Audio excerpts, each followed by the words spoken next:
Saan pala ito?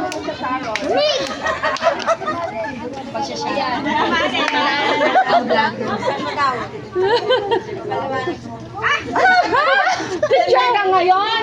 Hindi talaga ito yung aking Gift. gift. Ang gift ko sana talaga sa kanya ay Tupperware. Kasi hindi siya magbalot. Pagpilikan siya sa akin. Hindi siya magbalot. Kaso wala akong bakit ang Tupperware. Kaya, perfume na lang kasi mahilig kami sa perfume. Ate Malen, happy birthday. Thank you.